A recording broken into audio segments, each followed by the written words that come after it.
It's the morning star drive 117.8. You soaring up with sky, now's the time, don't delay.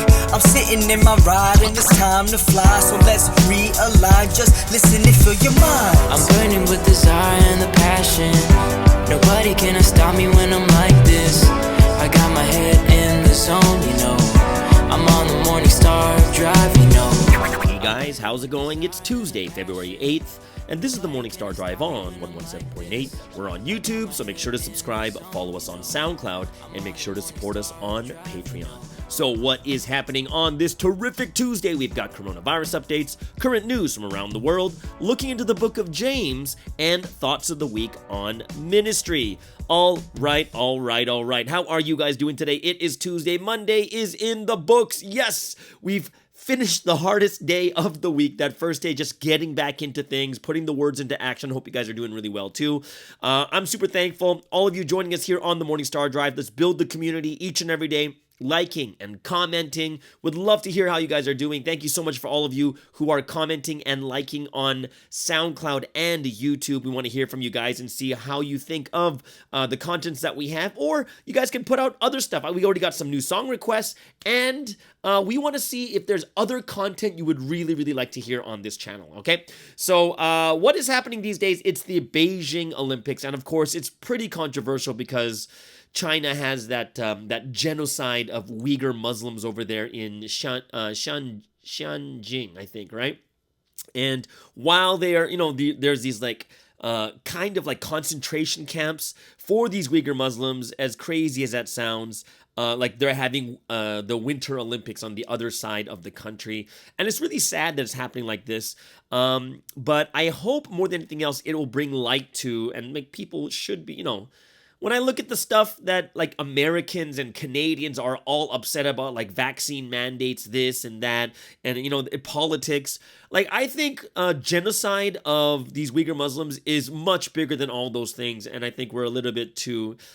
I'm actually surprised that Americans actually went to the Olympics, to be honest, because they're super sensitive about everything, but it doesn't seem like they're super sensitive about this group of people that's being killed by China. So we'll see what happens about that. But here's the thing. I keep telling you guys that Olympics is not really in my heart that much this time, and maybe it's because I know what's going on in China.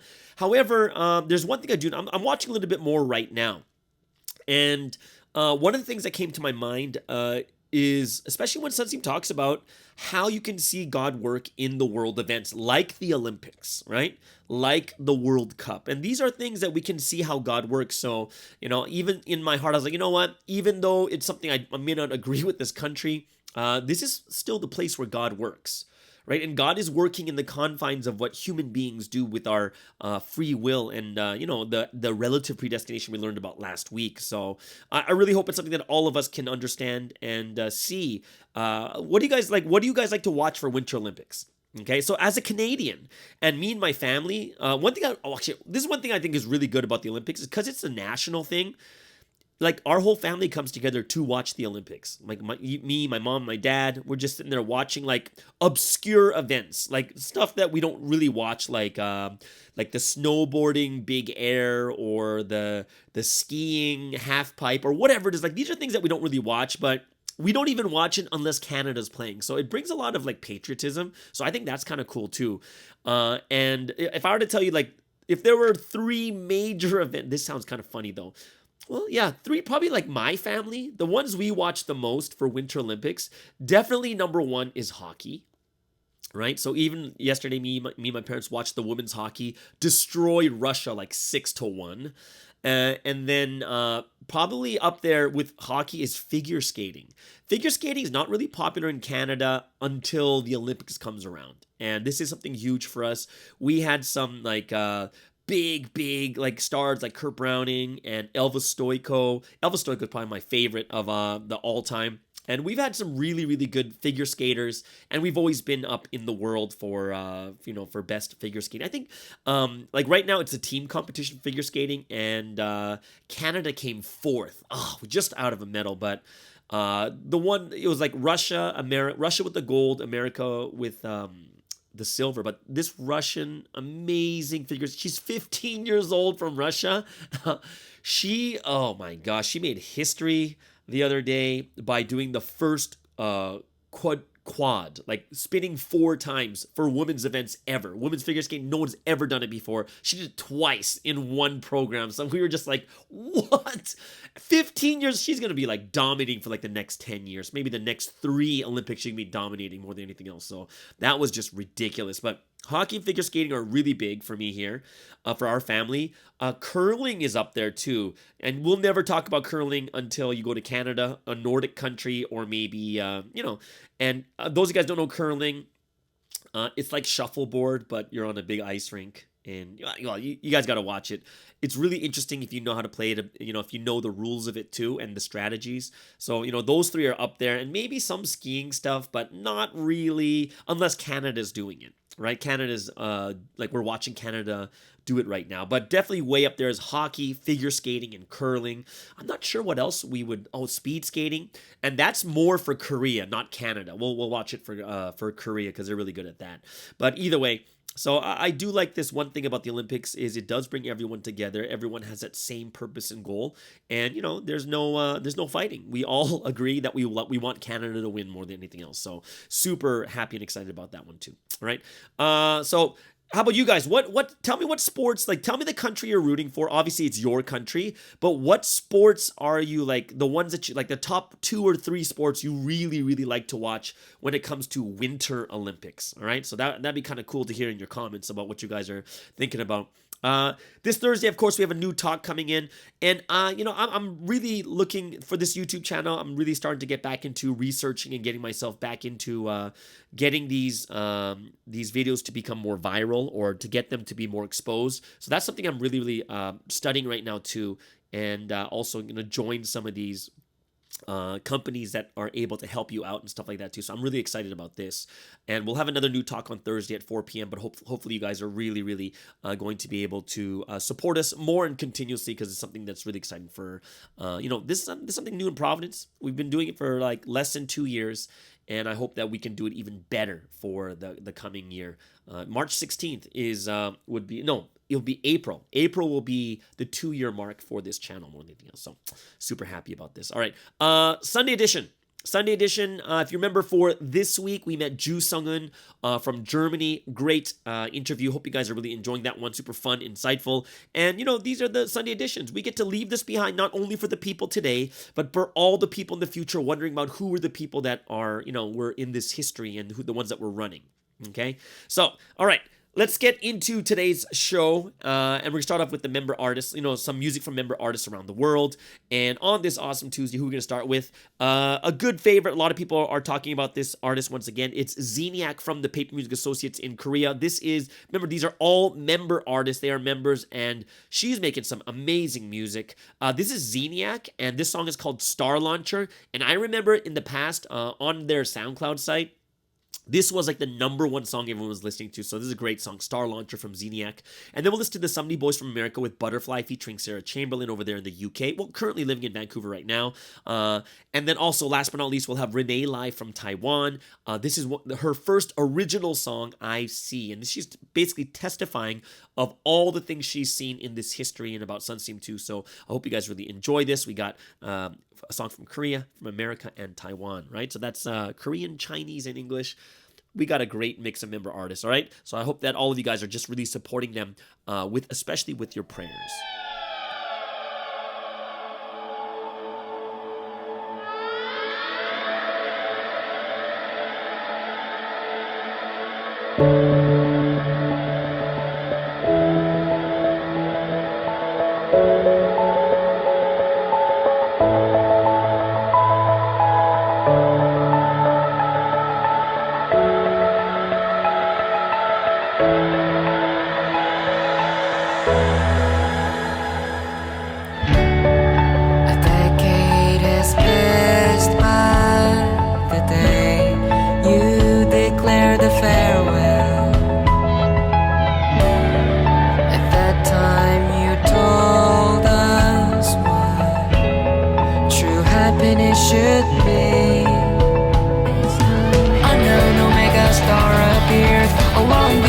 Of space and time, welcome back and stay for a new language of eternity. A golden mega structure built.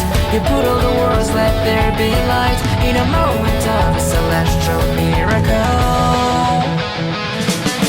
Do you recognize me? You've waited for me. I'm right here. I remember you calling my name. Time for me to say nice to see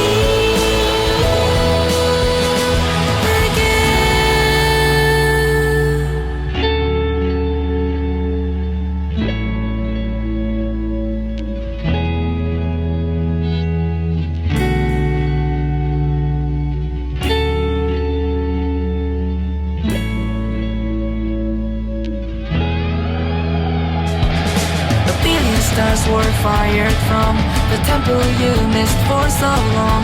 Collisions occur greatly from now on. Get ready for a rendezvous. I see the blue shifted light from you, in a moment of a celestial miracle. Do you recognize me? You've waited for me. I'm right here. I remember you calling my name. Time for me to say nice to see again. The day has come at last. It is not a dream. A decade could never make you old. So take off and fly through the sky with the golden fractals. Oh, it's revelation.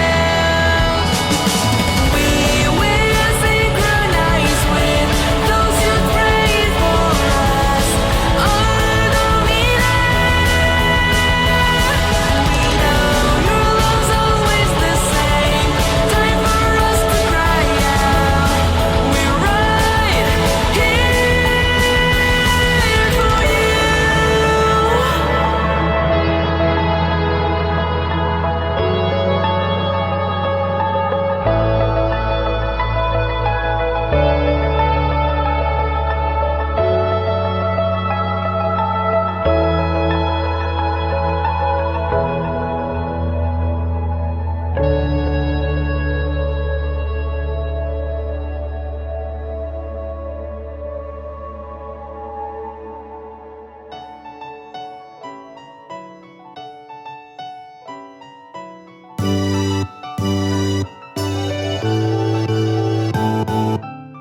Gotta let go.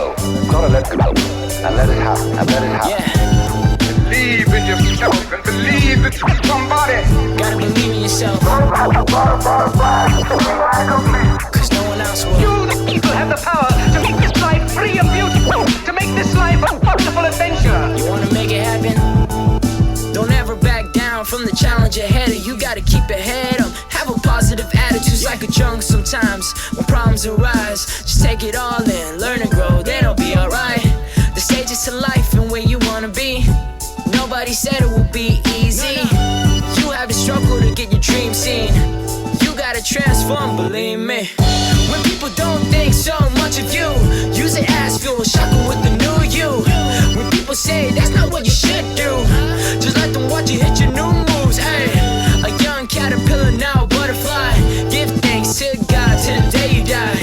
No limits to your life, cause now you fly. Spread your wings and soar up to the sky.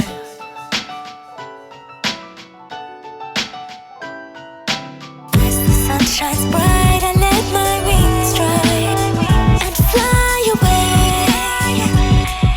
No limits to the sky. With your warming, shining love, the spring's come. I'm born again. No limits to my life because of you. 'Cause you have just living in his own world, having his mind full of himself, just keeping in the old. This little boy is trapped inside his own cocoon. Maybe one day his wings will sprout soon. Now I'm going through metamorphosis, but I'm feeling like Morpheus. The red pill, the blue pill, which one would make me victorious? In life you have to overcome all these little moments. Now all he has to do is never get discouraged. Yo, now is the time I put on the wings and fly. I'm soaring up to the sky, just making sure that I shine. No longer that little caterpillar, but I'm flying like butterfree. I'm dripped up and dripped out, with wings of flight I'm breaking free. The story doesn't end just after this verse. There's many more chapters as I continue my growth. If you're not dreaming too high, you're dreaming too small. I bury away all the old things that I don't need in this world. Throw away your old methods into new ways. Only then you'll celebrate, it's a new day. As the sun shines bright, as the sun shines bright, and fly away. Throw away your old methods into new ways. Limits to the sky. With your warming, shining love, the spring's come.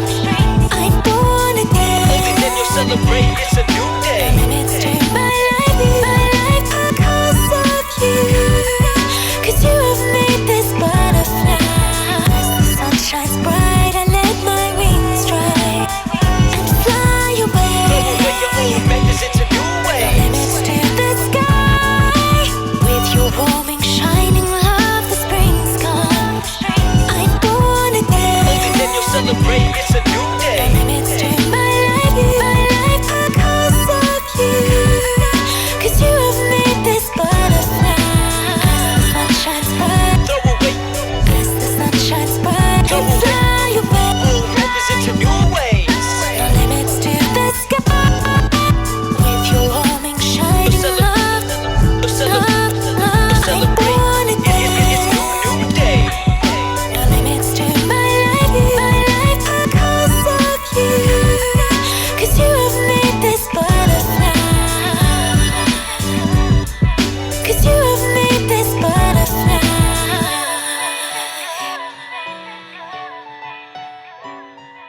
我看见主的模样 ，So alive, so alive。我听见主的声音 ，So clear, so clear。他的爱融化我心，使我灵魂安然平静。那话语充满能力，使我能看见改变的神迹。多幸运，在新时代里与主一起经历风雨，一生用尽全心持守我对天地约定。我看见历史前进着 ，So alive, so alive。我听见话语满溢着 ，So clear, so clear。主的爱始终如一，不曾改变，使我能完全沉浸。主话语却是不必，使我能体会神爱的旨意。多幸运，在新时代里与主一起经历风雨，一生用尽全心持守我对天地约定。属天的路我越走越确信，感谢圣灵强烈引导我心灵。当带有主同在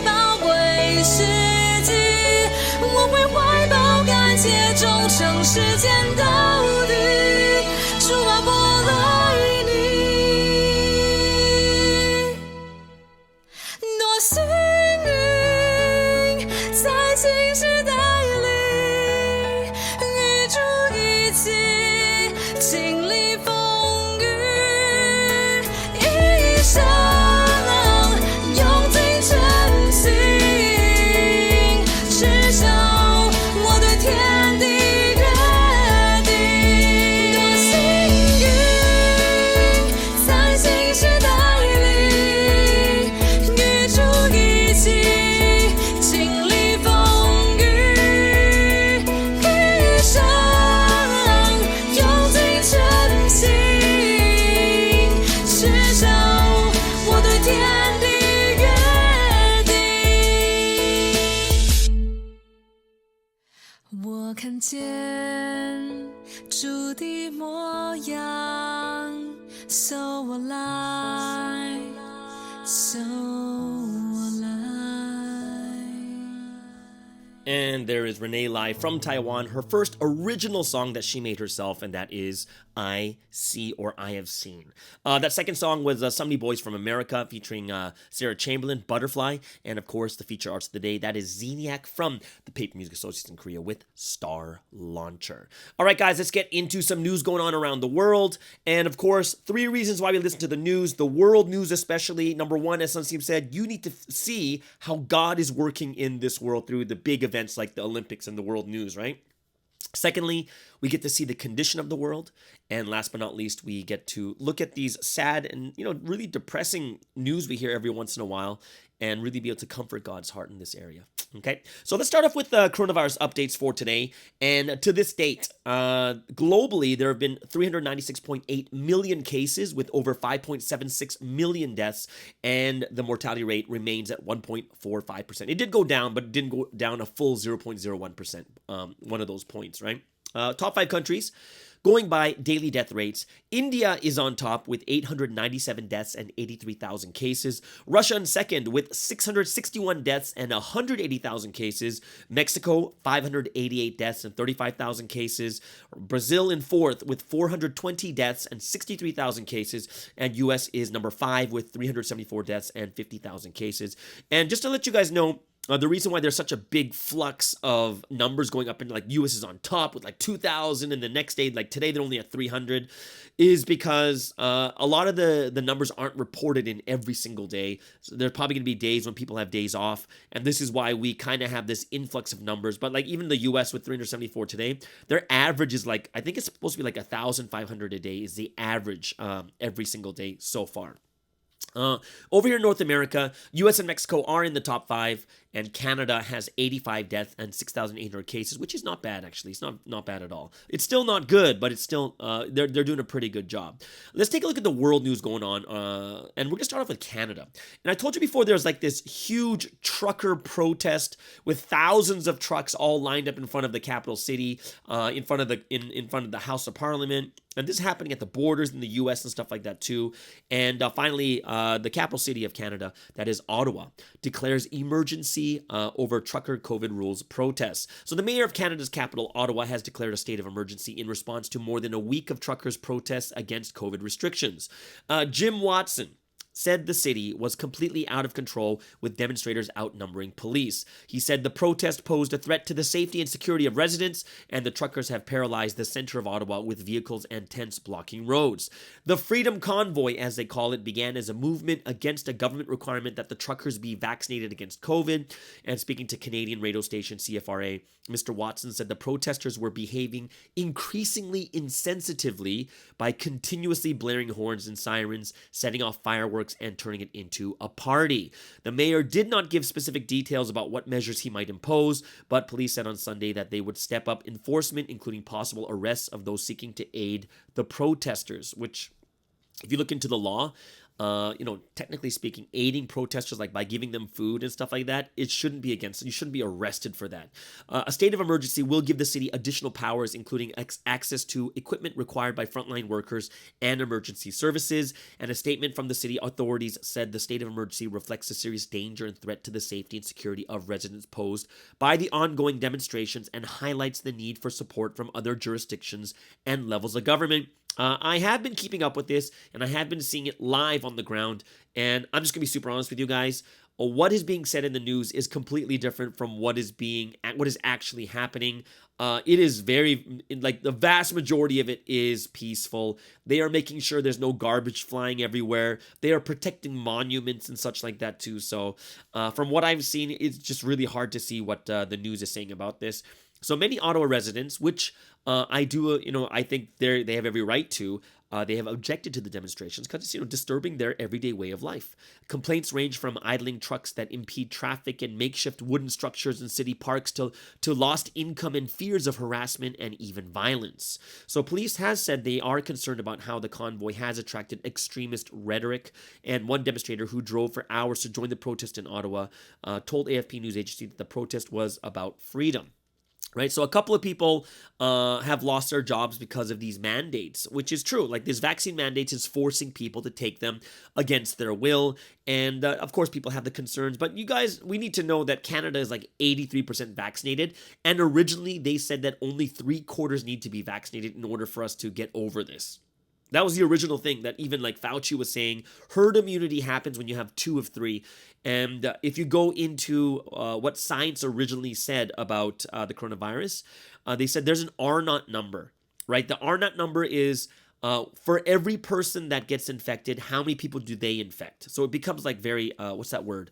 It becomes exponential. So if one person gets it, if the R0 number is 2, that means for every one person, then 2 people are infected, and then those 2 people are infecting 2 more, right? So how you get herd immunity is you need to look at the R0 number. So that means for every person, there's like 3 altogether. To get rid of herd immunity, you have to bring it down to 1, which means you need to just get 2 of 3. And that's where like herd immunity comes in when you need 2/3 of the people, which is only 66 or 67% of the people need to get vaccinated. And in Canada is 83%, which is really high. On top of that, you have truckers that are 90%. So this is why there's I do see where this is coming from because as they say, the goalposts are continuously moving. Right, of what they say needs to be done. Like in the beginning, it's like if you're vaccinated, you never have to worry about it. And then, of course, the argument comes in is like, well, no, it's like 90-something%, which means there's still 5 to 7% of those that are vaccinated can still get it and can still spread it, right? So there's a lot of just faulty information going on left and right. And this is why it's causing so much ridiculous, like these protests, stuff like that too. And I'm not saying the protest is ridiculous. I'm just saying that the people who are in charge, the experts, they're not very clear, and it's causing people to misunderstand. And this is why it's just ridiculous. It could have been all solved much, much better at the government level of like what they were saying, how they were saying it to like, it's crazy, right? So Canada's national capital and parliament are, no stranger to large protests and events.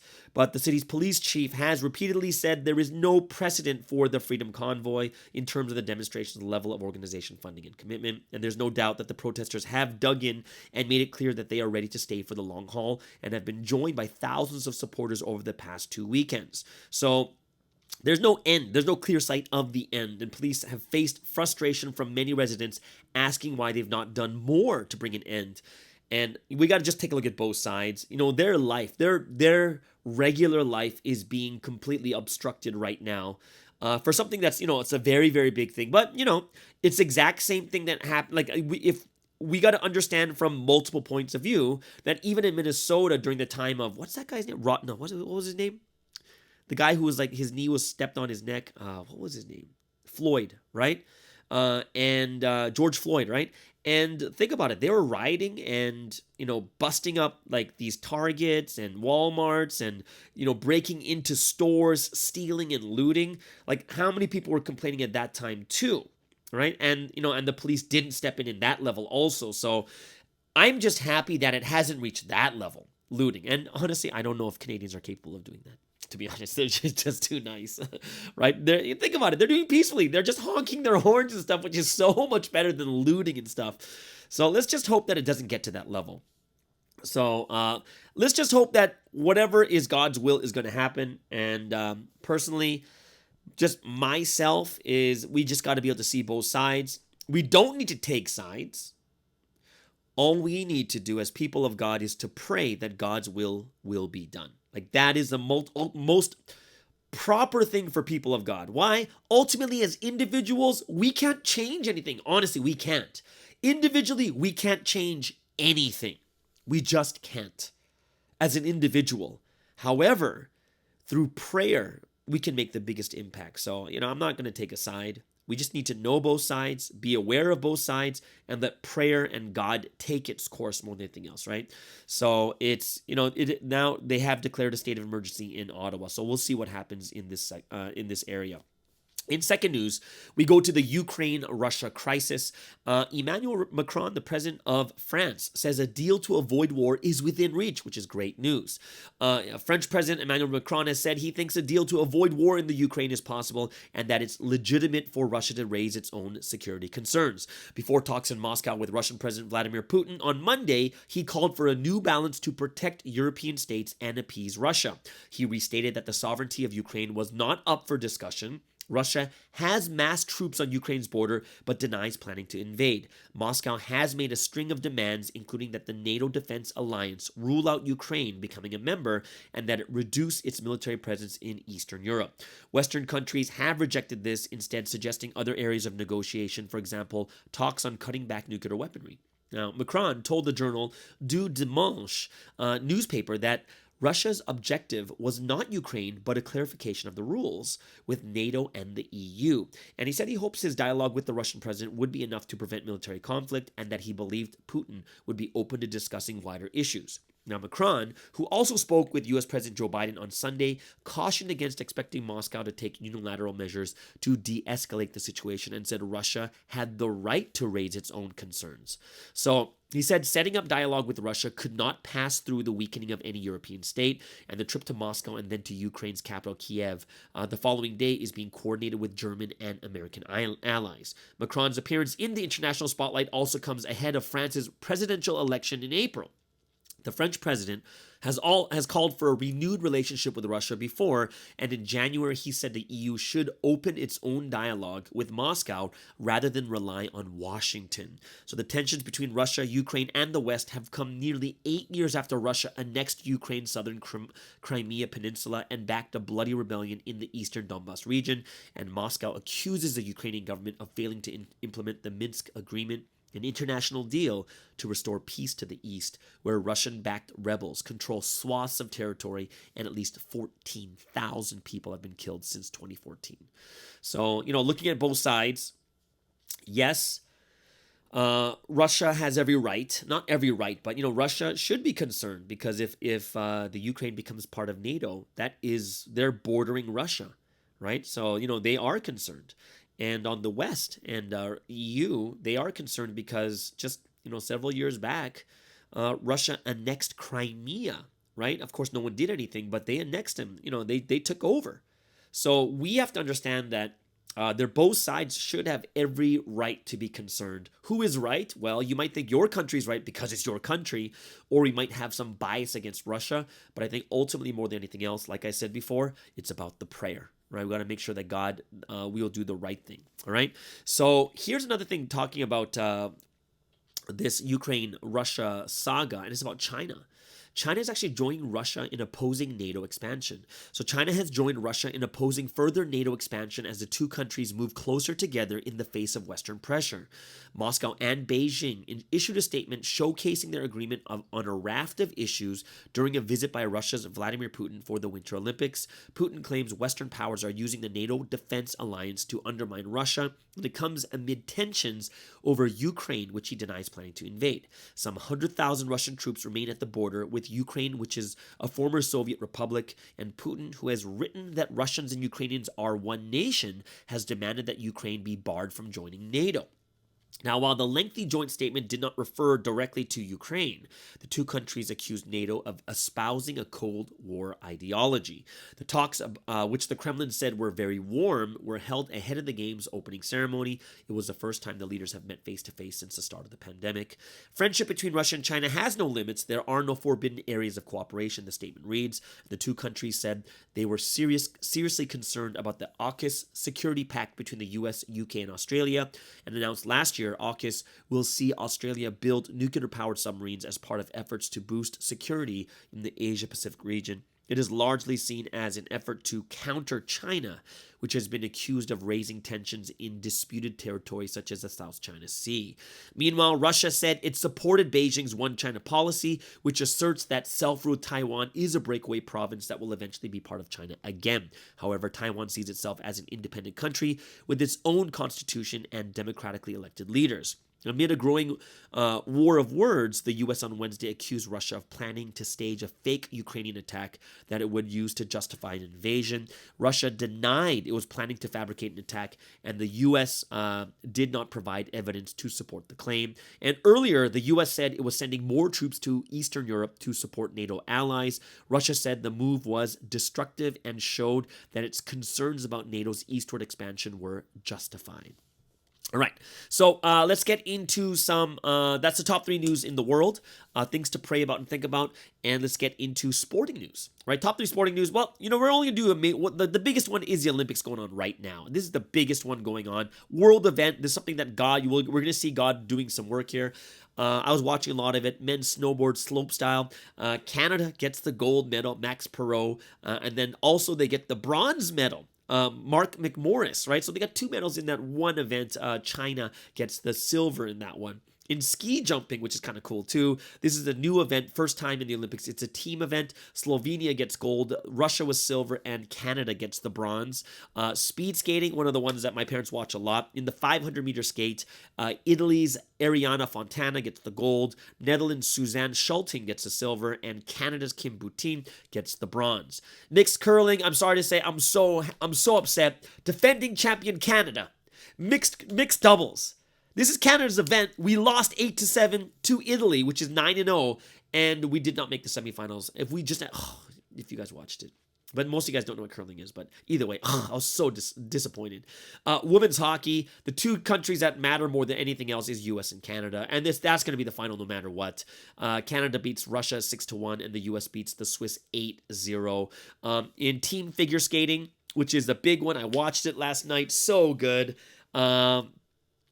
I watched the pairs, and then I watched women's singles for the team figure skate. Russia on top, U.S. second for the silver, and the Japan with the bronze. Canada just missing out on a medal. But the highlight was, like I said before at the very beginning, Russia's Kamila Valieva. And 15 years old, she did 2 quads, first ever in women's figure skating history. I watched it live. That is history in the making. 15 years old doing quads. Even some guys don't do that. And she even fell on her 3rd quad attempt. Think about it, guys. 3rd quad attempt, and even though falling over, she still scored 30 points higher than 2nd place. That's how good she was. Ridiculous. I couldn't believe. Oh my gosh, so good. Man, if you guys got to see the highlights on that one, the 2 quads. I think it was like a quadruple sow count and I think a quadruple toe loop she did. And if you guys like figure skating, you'll understand what I'm saying, but so amazing. I don't know. After talking about Olympics, I don't know if I even need to talk about like NBA or NHL stuff like that. Well, NHL's in the All-Star weekend right now, and so is the NFL. So there's only NBA. Do I need to say the NBA really? All right, I'll just say the NBA because, yeah, Olympics is the big thing right now. But in NBA news, the Philadelphia 76ers defeat the Chicago Bulls 119-108. Joel Embiid, 40 points, 10 rebounds, and DeMar DeRozan, 45 points, 9 rebounds, 7 assists in a losing effort. Brooklyn Nets already like 7-8 losses in a row. They lose to the Denver Nuggets 124-104. Brooklyn is now 7th in the East. Jokic with 27 points, 12 rebounds, 10 assists in a triple-double. Dallas Mavericks defeat the Atlanta Hawks 103-94. Luka Doncic with the triple-double, 18 points, 10 rebounds, 11 assists. Boston beats Orlando 116-83. And the reigning champions Milwaukee Bucks defeat the LA Clippers 137-113. Drew Holiday with 27 points and 13 assists. Yeah, Yeah, I'm not going to say anymore. It's the Olympics. That's the big thing right now. But either way, that is the top 3 news going in sports, world news, and of course, coronavirus updates for today, which leads us into the golden time. This is a time for praise and worship. Hope you guys really enjoy this time too. We got to give praise. We got to give glory as much as we can each and every day. And we're going to start off with the gates of the wedding banquet have opened, and then my Lord who shines in the word, and then we'll end things off and break things down with I believe. So, as one body of the Morning Star Drive, let's spend this time giving praise, honor, and glory to the Holy Trinity.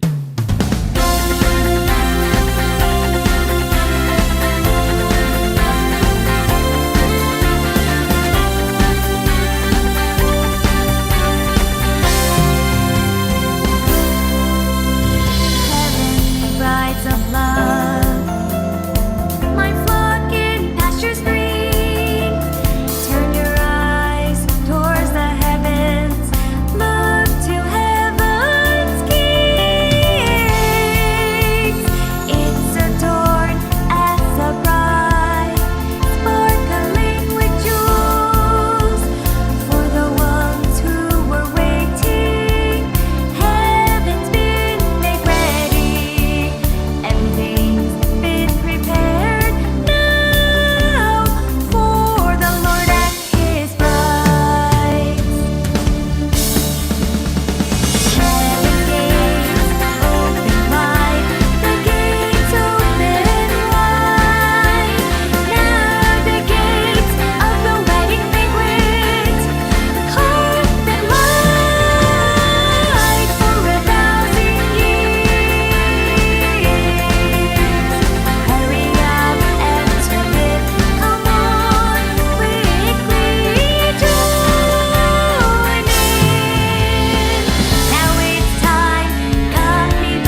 with lips of fire, and before him Satan stands condemned. Oh, who could he be?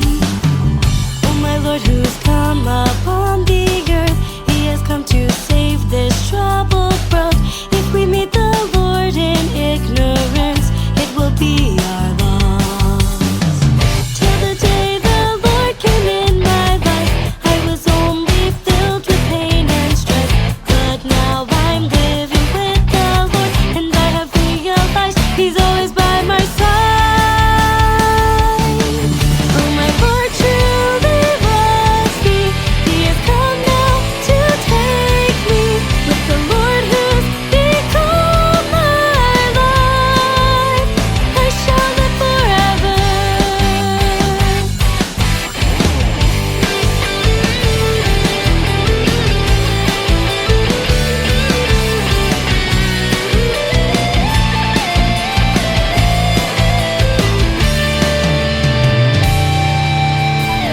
Oh, my Lord has called us to fulfill heaven's purpose of creation here.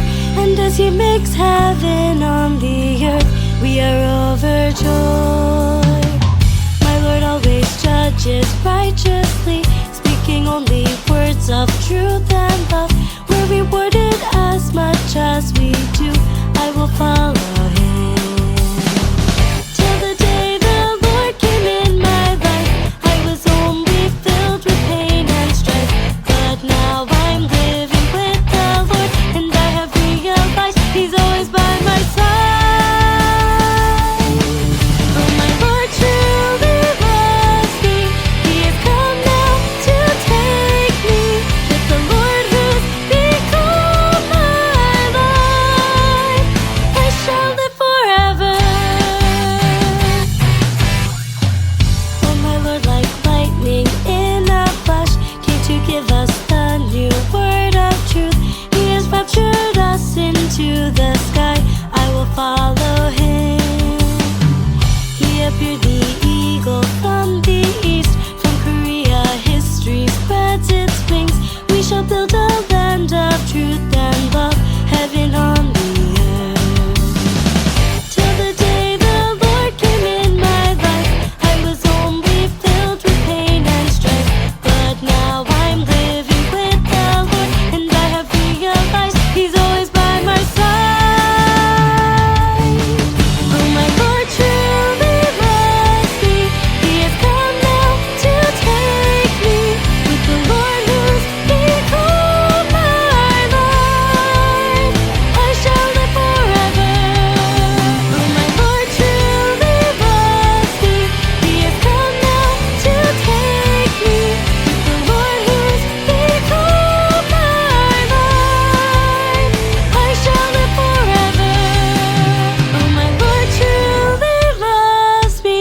He has come now to take me. With the Lord who's become my life, I shall live forever. Oh, my Lord truly loves me. He has come now to take me. With the Lord who's become my life, I shall live forever. I shall live forever. I shall live forever.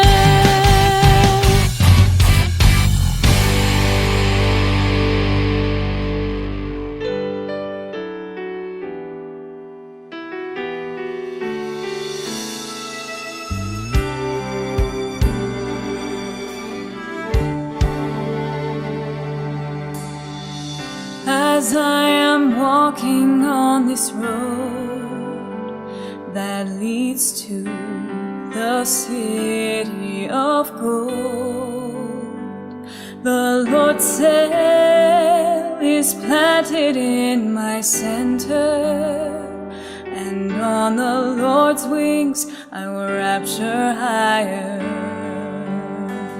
I believe that the will has been fulfilled. I believe that my spirit rose with him. I believe I'm living in the city of gold, and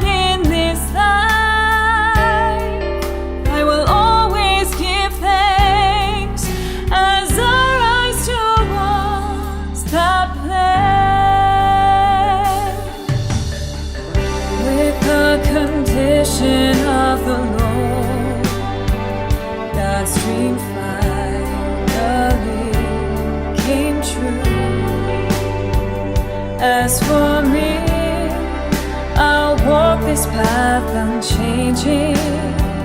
I'll do what I must, and I'll never turn back. I believe that the will has been fulfilled. I believe that my spirit rose with Him. I believe I'm living in the city of gold, and in this life I will always give thanks as I rise towards that place. I look only to the Lord. I'll fulfill the will and live by His word. And if harsh winds may blow, I will stand ever strong. God's will I shall fulfill. I believe we have gained the victory. I believe as time passes all we'll see. I believe I'll stand firm even though the wind may blow, never shaken. I'll fulfill heaven's will. God's history of love has won.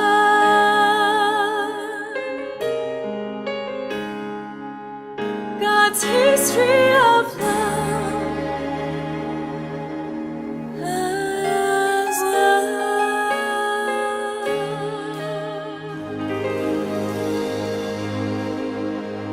And there is that classic, I believe. Hope you guys really enjoyed that. Before that, My Lord Who Shines in the Word. And of course, the gates of the wedding banquet have opened.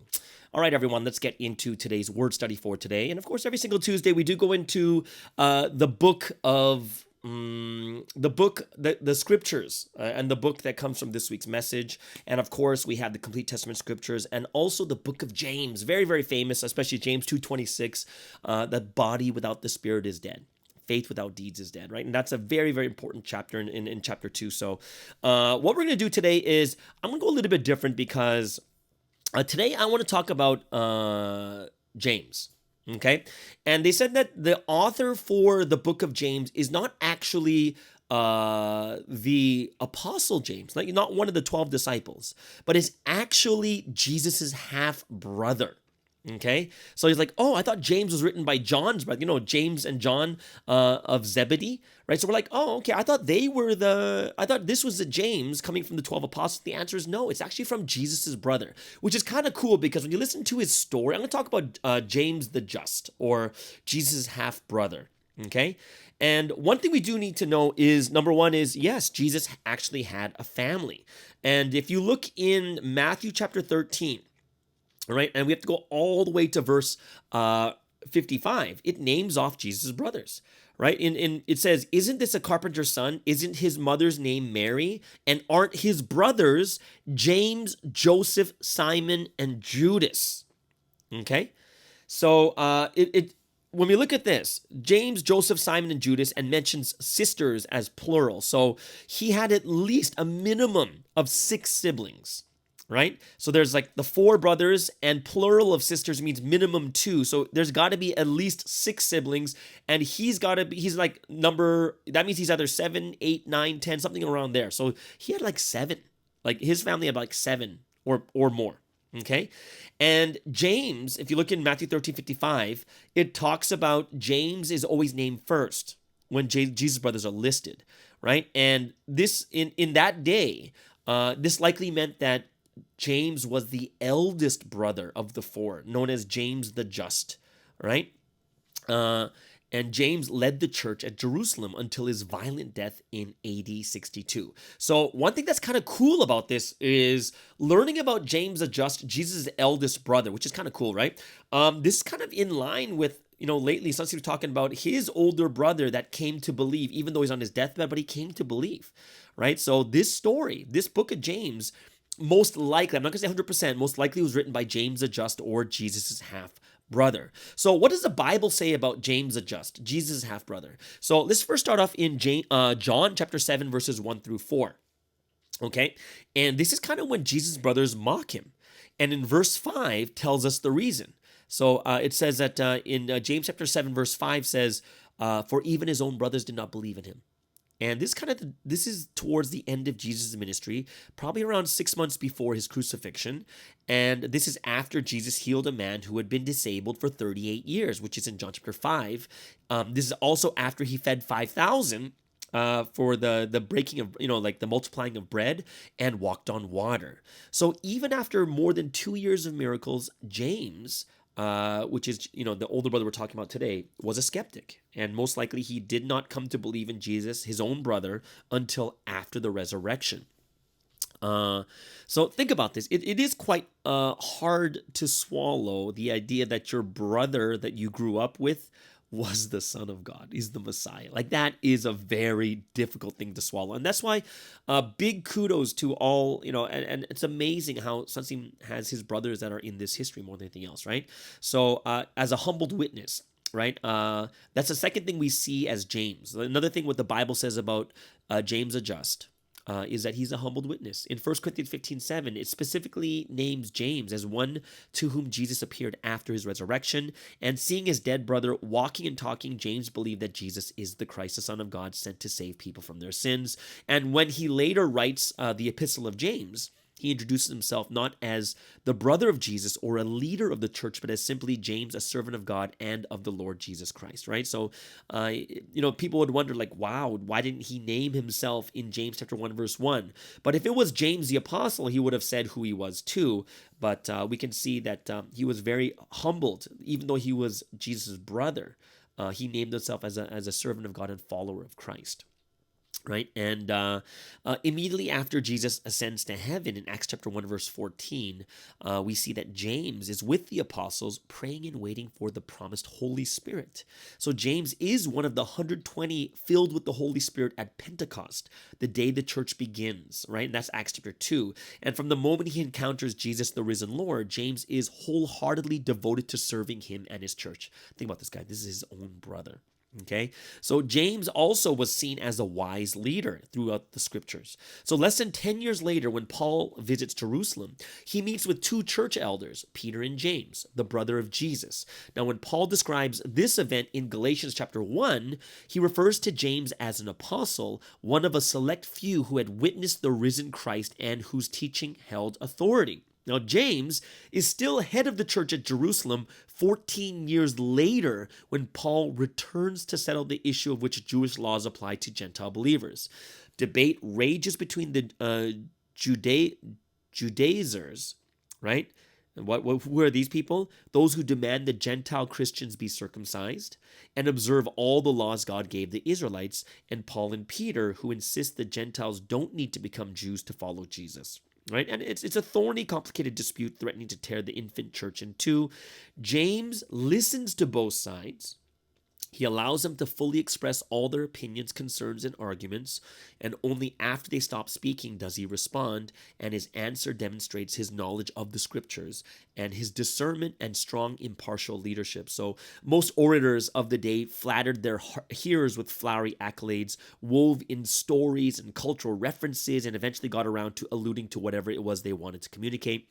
The speech James gives in Acts chapter 15 is simple, clear, and to the point, and he endorses Peter's testimony that God is redeeming Gentiles as well as Jews, and he recites even the book of Amos to show that this rescuing of the Gentiles is not in conflict with what Scripture teaches, but is rather a fulfillment of it, right? So James then pronounces his judgment a compromise, and Gentile believers are not to be burdened with Jewish laws, but are to abstain from 4 things likely to make fellowship between Jewish and Gentile believers difficult. So there's no more debate after this. His authority and wisdom are respected, and his judgment is fair and beneficial to both parties. So when recounting the story of the Jerusalem Council in Galatians chapter 2, Paul describes James as a pillar of the church, a man of high reputation, and he also records that when James and the other elders approved his ministry to the Gentiles, the one thing they asked was that he remember the poor. right? Another thing that we see in the scriptures is that Jesus' brother was a radical advocate. Now, what does that mean? It's a passion for James, right, who repeatedly demands justice for the poor in the Epistle of James, and about a quarter of the book is devoted to advocating for and encouraging the needy, right, condemning favoritism based on wealth, and confronting the rich about their greed, apathy, exploitation, and foolish pride. So the only other person in the New Testament who talks this much about this inequality is Jesus himself. So like his brother, James minces no words, and like you'll see it in James chapter 5. He says he says things like rich people should weep and wail because of the misery that is coming on you. Your gold and silver are corroded, and their corrosion will testify against you and eat your flesh like fire. Right? You have hoarded wealth in the last days. Right? So this is kind of like him going against the rich and not giving much or only thinking about themselves during that time. So James is not only urging compassion and care for the poor, he elevates and honors them. And he's basically in James chapter 2, he also says, "Listen, my dear brothers and sisters, has not God chosen those who are poor in the eyes of the world to be rich in faith and to inherit the kingdom he promised those who love him?" Right? And so that's another thing, is he was an advocate to the poor. Another thing that the Bible says about James, like, this is kind of interesting because we don't talk about James, like Jesus' half brother, that much. Like, we don't talk about his brother that much, but there's so much to be said and to kind of glean from what the Bible tells us. And another one, it seems that James was a very a pastoral peacemaker. So in the first verses of James, the book of James, at the Jerusalem Council, James skips the long-winded greetings and blessings and cuts straight to the point. And he says in verse 2, "Consider it pure joy, my brothers and sisters, whenever you face trials of many kinds." So the heart of a pastor beats in his words as he exhorts his people to trust God regardless of their circumstances, to be faithful and pure, and to humbly submit themselves to God. Right? And the church at Jerusalem had experienced such intense persecution that most believers had fled to other cities. So in this letter to those scattered among the nations, James comforts those who are suffering with a very eternal perspective. In James chapter 5, verse 8, he says, "Be patient, strengthen your hearts, for the coming of the Lord is near." So unity in the church is a priority for James, as he repeatedly admonishes Christians to stop judging each other. And that's all in James chapter 2 and chapter 4, and telling people to control their tongues and their tempers, set aside the envy and selfish ambition that cause disorder, conflict, and quarrels. And at the last historical mention of James in the Bible, he is rejoicing at the Gentiles who have become part of the family of God, and is instructing Paul to take steps to mend division that happens in the church. Thousands of the Jewish Christians at Jerusalem were outraged because they believed that Paul was telling Jews in other cities to reject Judaism, right, when they became Christians. So that's why there's this big ruckus against Paul. And James understood that Paul was not teaching that Jews should stop being Jews when they put their trust in Jesus. Paul was teaching the Gentiles that they didn't have to become Jews in order to put their trust in Jesus or to be full members of the church. So to resolve the confusion and division, James suggests that Paul demonstrate that he will consider himself Jewish and abides by the law by participating in a purification ritual and paying for 4 other men to do the same, right? And throughout his ministry, James is a peacemaker more than anything else, and his leadership is a picture, right, that he basically lived out in all the different things that we see through the scriptures. So, like if you look at James chapter 3, 17, 18, he says, "But the wisdom that comes from heaven is first of all pure, then peace-loving, considerate, submissive, full of mercy and good fruit, impartial and sincere. Peacemakers who sow in peace reap a harvest of righteousness." So he was very, very into peace, right? So how did James the Just die, right? Scripture doesn't really record the death of James. So the book of Acts, a chronological accounting of the history of the early church, ends with Paul in house arrest in Rome, and James is likely still alive and leading the church at Jerusalem. The historian Josephus places James's death during a time of transition between 2 Roman governors, signifying a probable date of somewhere around 62 AD. And by this time, James has earned himself some nickname as James the Just. right? Oblias, a Greek word meaning bulwark of the people, and old camel knees. So why is it called? Why is the nickname also old camel knees? For second century Christianity, James was often found alone in the temple on his knees begging for God to forgive the Jews, and that he spent so much time on his knees in prayer that they became hard like those of a camel. That's why they call them old camel knees, which is crazy amazing that he's called that because he was always on his knees praying, right? So his life was basically bearing evidence that he believed what he wrote about prayer, right? That his faith would soon be put to the test, right? So it's really, we don't know exactly how he died, but we know that he died somewhere around that time, right? So I'm not sure if we can actually find somewhere that says, oh, no, here's, there is something. I just found it right now. There was a church historian in the 4th century who said that he was stoned, right? He says that he was stoned. This is an excerpt from Hegesippus, right? And he records the following about James's death, as quoted by Eusebius in the 4th century, right? James the Just is so well respected by even the non-Christian Jews that when James tells them Jesus is the Savior, some of the ruling class become believers. So this worries the Jewish leaders, who beg James to speak to the crowds. So the Jewish leaders take James to the summit of the temple, where the crowd can see and hear him and cry out in a loud voice. And then James calls out just as loudly, "Why do you ask me about Jesus? He sits in heaven at the right hand of God and will return on the clouds of heaven." And many of the people are convinced then and there that Jesus is the resurrected Lord and start praising him on the spot. The leaders are beside themselves. They shout to the people, "Oh dear, no, the just man is confused himself," and throw James down from that height, but he is not killed. So the leaders start to stone him. So James does what he has always done. He kneels down and asks God to forgive the Jews, and the stones continue to batter his body as the priest yells, "Stop! What are what are you doing? The just one is praying for us." So a launderer takes the club used to beat clothes and hurls it at James's head, and the just one finally dies. So it seems that he was out of jealousy and envy by religious leaders, or the leaders of the society, was stoned and beaten to death. Wow. That's pretty intense. And during that, just like his brother Jesus, he asked for forgiveness of their sins, which is pretty incredible. One thing you do need to know, like I said before, James the Just is not one of the 12 disciples, right? So, yeah. So most biblical scholars will all say that he was not part of them. He is not James, the brother of John. Okay, so James was killed. The brother of John was killed in Acts chapter 12 before the Jerusalem Council led by James, the brother of Jesus. So that's why we're not looking at it in that way. And if we kind of look at this legacy of James the Just, Jesus' brother, it basically shows us the power of the resurrection, because he was a skeptic all of his life until he saw the resurrection of Christ, and then he becomes a devoted follower after witnessing the crucified Jesus come back to life. And his headship of the Church of Jerusalem for decades is a model of a just, unifying, steadfast servant leader.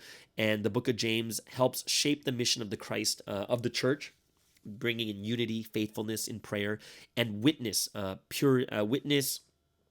in prayer and witness, purity, perseverance under trial, and compassionate care for one another, especially the poor. So he lived a very powerful life of ministry, and his writings impacted the formation of the church and continue to transform hearts and minds today. So that is the story of James the Just, which is Jesus's brother, who wrote the book of James, most likely in this week's Sunday message scripture. All right, so that is today's word study for today. Hope you guys really enjoyed that, talking about James the Just, Jesus' brother, which means we're going to get into the song of choice for today. And of course, song of choice for today is always going to be it's going to be what? Oh, it's Korean song today, right? So we're going to go into this something called Dingo live recordings. And they do this in Korea, and basically it's called The Killing Voice. And this singers come in to do live performances of like a bunch of their songs. And this song is the most popular one from their Dingo live recording for Killing Voice. And this is Big Mama with the song 여자, which means girl. All right, so everyone, I hope that you guys enjoy this and tell me what you think in the comments below. 나를 사랑한다면 아무것도 바라지 않아 손을 대면 차가운 내 가슴 안아주면 돼 깊게 새긴 이별도 바보처럼 벌써 잊은 거냐고 그런 말은 내게 묻지 말아줘 삼켜버린 눈물이 혹시라도 입에 가득 고여 새버릴까봐 나를 사랑해도 되냐고 묻고 또 물어도 대답은 못하지만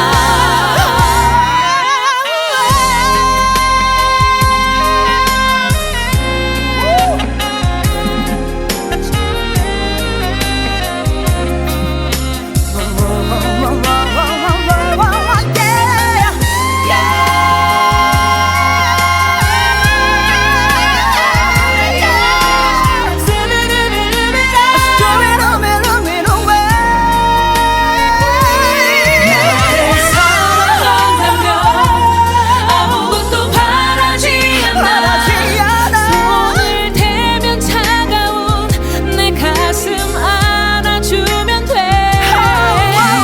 새긴 이별도 바보처럼 벌써 잊은 거냐고 그런 말은 내게 묻지 말아줘 나는 괜찮아 누구라도 나는 괜찮아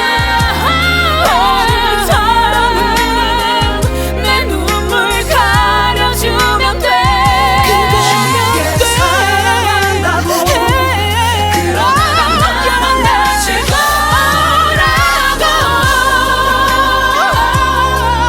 그런 말은 내게 하지 말아줘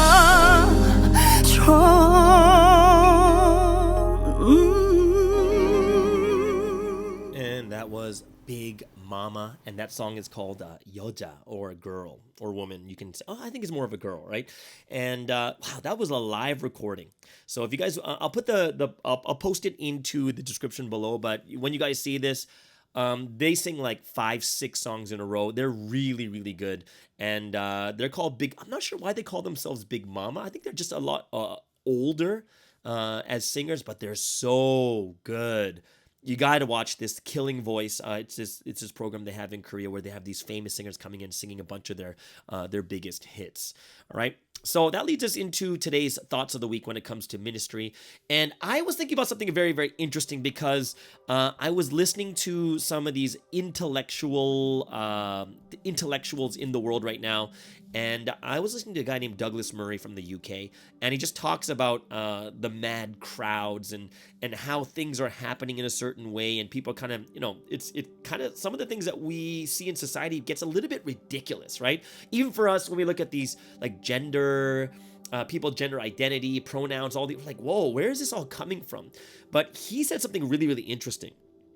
And it really opened my mind. And he said, when you look at similarities of empires that are in their downfall, right? So like the Roman Empire, the Greek Empire, when you look at these massive empires that are so powerful and big, then all of a sudden they just get destroyed. And they said that there's a couple of things that are in there, like a couple of things that you can see that are similar from each of these empires. And he's basically talking about America as the big empire number one right now. And he says this is one of the signs that it's one of the downfalls of the empire, right? And I know that another friend of mine was doing research, and he said, my other friend was telling me that one similar characteristic is the breaking up of families, like having single parents and not having a nuclear family and encouraging not to have a nuclear family. Like right now, that's one of the downfalls, that when you see a society that's going, an empire that is going to soon be gone or destroyed, right? And this person was saying that it's actually is getting rid of categories. And I'm like, what does that mean? It says when you have very, very clear categories in society, like a man and a woman, right? So even these gender things is not a new issue that society is dealing with. But in the past, there were these issues of people like getting rid of the definitions of gender, right? And he says getting rid of these categories is one of these common denominator of empires in their downfall. So he says, like, this is, people are shocked and surprised now, but if you knew history, which is a very amazing thing that we're trying to, when it comes to the Bible, we look at history too, this is normal, which means it's like America going into their downfall.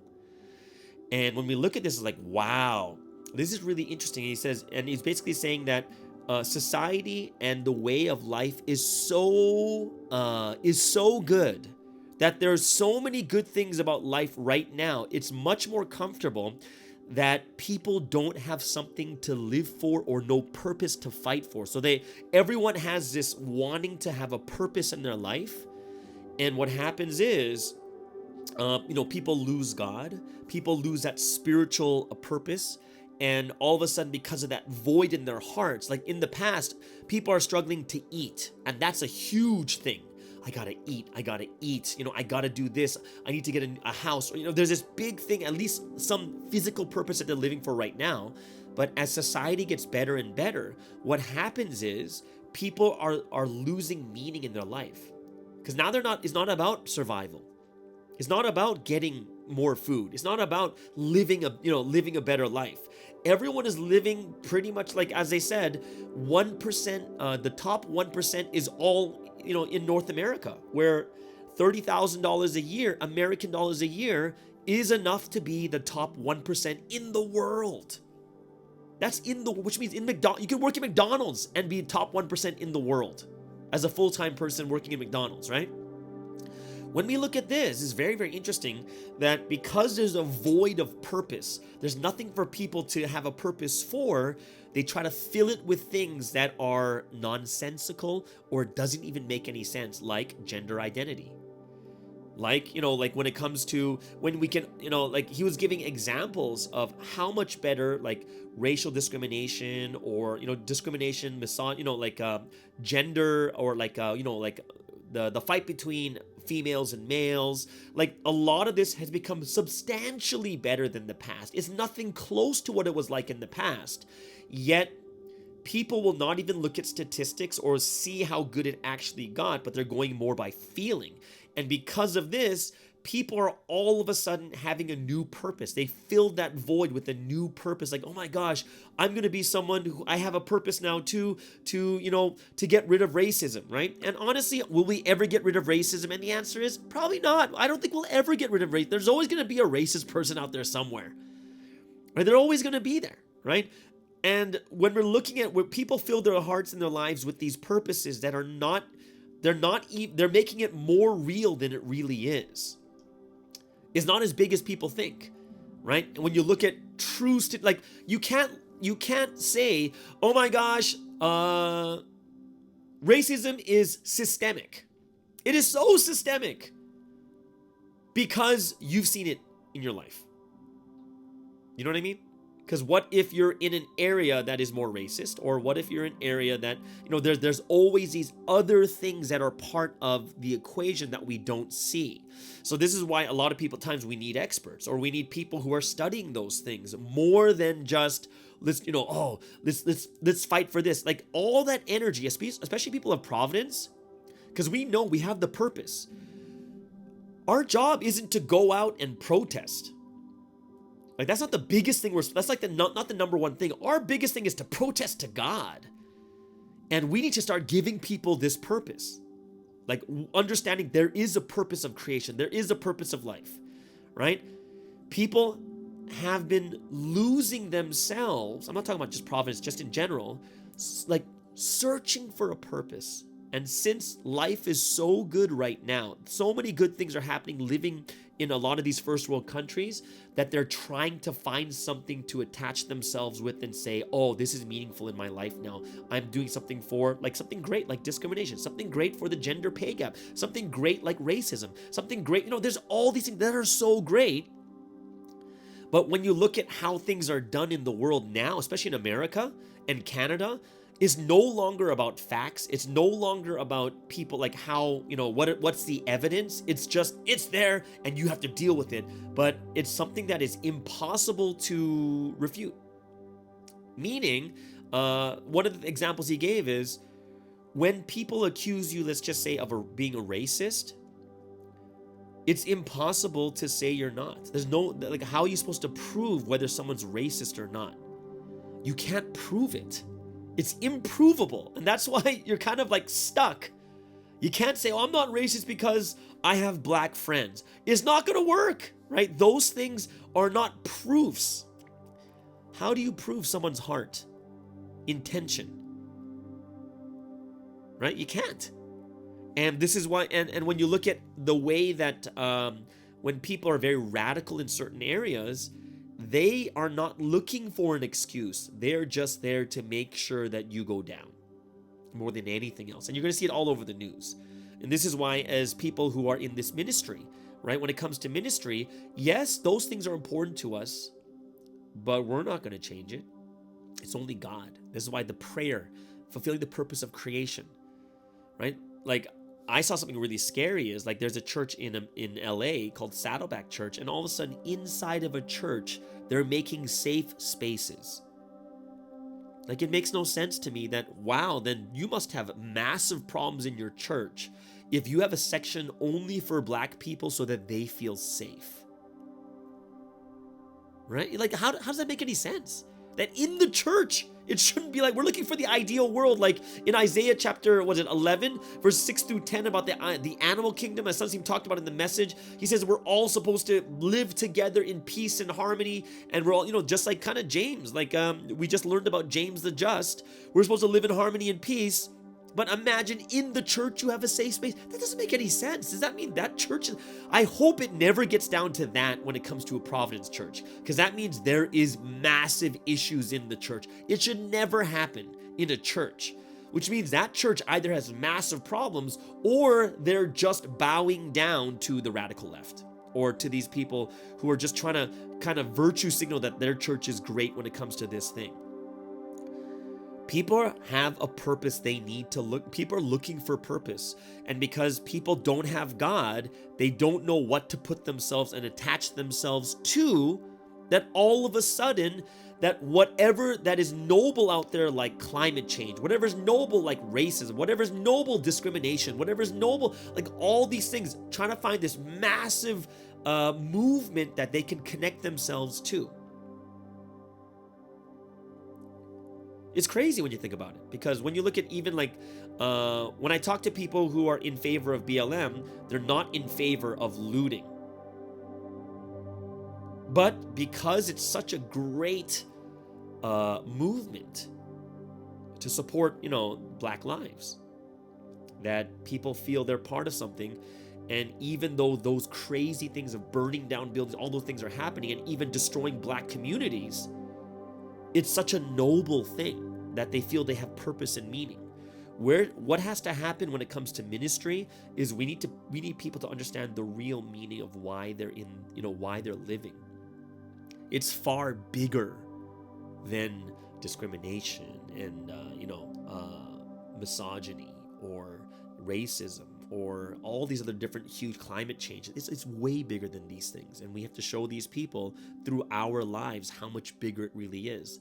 In the end, even if you solve discrimination, even if you solve racism, even if you solve misogyny, if you solve all those problems in the world, you will still not have the ideal world until, like this week's message, people believe and become the love counterparts of God, the Holy Spirit, and the Holy Son. It's the only way. Even if you solve all those big issues, it doesn't change whether someone goes to heaven or hell. They're just gonna, once that void is done, they're gonna look for a new void, something else to fill that void, something else to give them meaning. It never stops until people finally come to God. And this is why we have to see, this is the condition of the world right now. People are all over these movements everywhere because they're looking for meaning. They're looking for somewhere to belong. And I think it'll be a sad point, especially when it comes to people in Providence, if we ourselves in this history have lost that. lost that hope and joy that this is the place where history is going to be made. Because if we lose it in our churches, then when people come from the outside and they listen to the word, they're so happy, but they look in the churches, they see no hope. And this is why we have to kind of look to, wow, not only do we have to evangelize and spread this gospel so people have true meaning and purpose in life, look inside the church. Have you lost hope where you want to stop running for church? Or you just don't see any hope in your church, so you kind of live your own life looking for the hopes that are happening in the world. You know what I mean?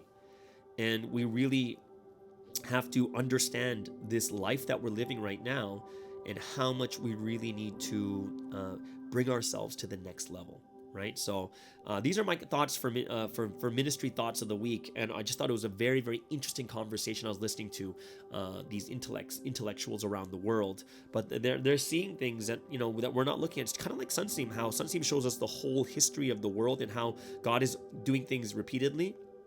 Even these intellectuals are seeing these signs like, wow, it's happening.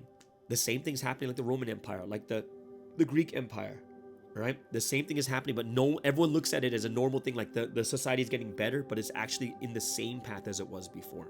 All right, so that's what I found quite interesting in listening to this to this podcast. Either way, awesome. I hope you guys really enjoyed this time of Thoughts of the Week on ministry, and I hope it's something that you guys can think about more deeply about how we can make ministry happen better and how we can live and make the atmosphere better in our churches too. All right, so that is the last segment for today's Tuesday podcast. Hope you guys had an amazing and awesome time just like I did. Have an amazing, amazing Tuesday, and we'll see you guys again tomorrow on the Morning Star Drive on 117.8. It's the Morning Star Drive 117.8. You soaring up with sky, now's the time, don't delay.